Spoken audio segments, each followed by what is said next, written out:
just a minute. They're coming back on. All right, there we are. So YouTube, you're ready to go now, and good to have our watchers on there. Okay, all right, here we go. We've got to get into this. We're kind of already a couple minutes in, and we're kind of wasting some of your time there, but I apologize for that. All right, here we go. Proverbs 15. Look with me, verse number 16. Got some tremendous truth today, and so let's look at it. Verse 16. Better is little with the fear of the Lord than great treasure and trouble therewith. And what we're talking about is contentment, basically here. Saying better is little with the fear of the Lord, better to know the Lord, to follow the Lord, and to have a personal relationship with him and be growing with him and have a little in this world than to have much and not have that relationship with Jesus Christ. Better is little with the fear of the Lord than great treasure and trouble therewith. And so whatever station you find yourself in this life, okay, whatever circumstances you're going through, and what it is that you have or don't have, hey, realize this. The most important thing you can have in this life is a relationship with Jesus Christ, and then to be growing in that relationship. And you know what? You'll find, and I found in my life, that when I maintain that satisfaction with Jesus and knowing Jesus, that you know what, everything else just kind of falls into place. Doesn't mean that I have everything, but you know what, I have enough because I've got that satisfaction in Jesus Christ. Verse number 17, better is dinner with herbs where love is than a stalled ox and hatred therewith. The reminder here is this: where there is love, man, there is tremendous peace. Where there's love, there's appreciation. And so it says, better is dinner of herbs where love is. Now, I am not a huge fan of vegetables, herbs, those types of things. But I will say this: I am a huge fan of having right relationships. And I'm a huge fan of being at peace with one another and being able to get along, being willing to forgive and all of that. Where there's great harmony and love, man, you know what? Better to sit down at dinner with a table of vegetables where there's love, where there's peace in the family or with whoever you are partaking of the vegetables with.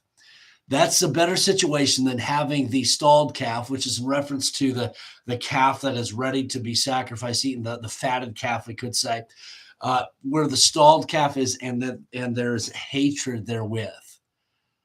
I would much rather be around the table with vegetables and people that I love than people that I'm angry with, or they're angry with me. And you know what? That fellowship, that relationship's been strained. And how true that is. And so I want to encourage you. Here's the thought. What that should mean for the believer is this: is that we should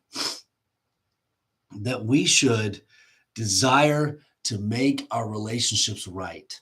When there is discord, when there is hurt feelings or anger, whatever it is, hey, let's try to mend those relationships. Mend them. I'm telling you, and you can probably speak from experience. When you do all that you can to mend a relationship, man, there is peace, there is happiness and gladness. Now, I'll say this as well. You may desire to mend that relationship, but for that relationship to be completely mended, that other person or individuals, they need to do their part as well. But I'm saying this: you need to do all that you can to make sure that relationship is right. Better is dinner is a dinner of herbs where love is than a stalled ox and hatred therewith. What a great truth that is. And now verse number 18. A wrathful man stirreth up strife, but he that is slow to anger appeaseth strife. Once again, we see this appeal to control anger. Individuals that respond in the moment, that respond in anger to being wronged, they're only going to make a matter worse. And so we need to, as Christians, set the example, set the bar high. When we've been wronged, don't respond in anger. When it says here, a wrathful man stirreth up strife, and so let's take this a step further, shall we? Not just in our response to things, but there are individuals, unfortunately, and some are Christians that are prone to wrath or prone to anger. They're just angry people. They're wrathful people. And if you're watching this morning, you say, hey, you know what? That kind of describes me. You know what? I am angry. Listen, let me tell you this. Don't continue in your anger. Hey, you need to get in the Word of God and allow God to change your mindset and change your heart so that you aren't that angry person all the time. You've probably been around individuals like this, and where you feel like you're walking on eggshells the whole time because, man, you don't want to say something that they're going to get angry at. You don't want to do something they're going to get angry at. And I'm not saying you're saying and doing things that are wrong, but man, it's like you're walking on eggshells. You know what? If that's you, if you're the individual that, man, people got to walk around eggshells because they're afraid you're going to blow your top, then that's something you got to work on.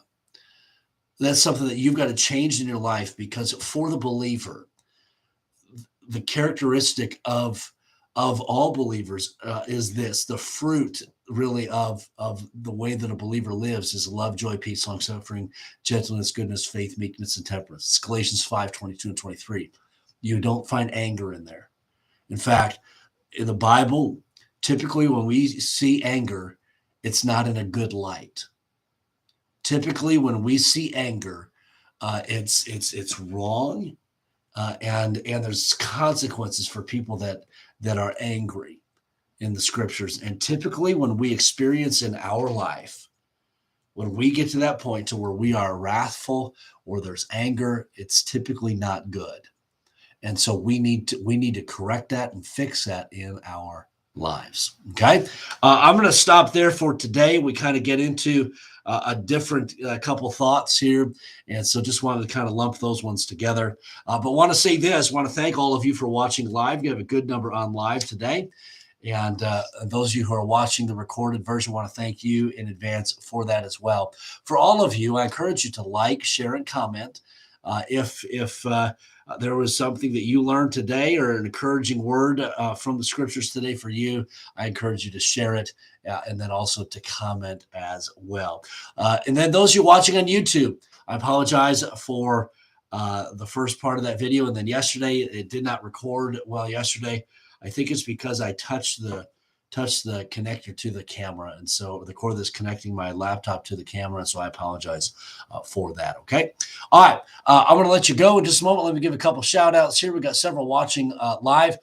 Cliff and Karen, good morning to you. Be careful out there. If you're going to head out today, man, it is slick out there. The roads seem pretty good, but man, driveways, my driveway, pretty icy. The church one's pretty icy right now as well. So be careful if you're heading out there today. Jody, good morning to you.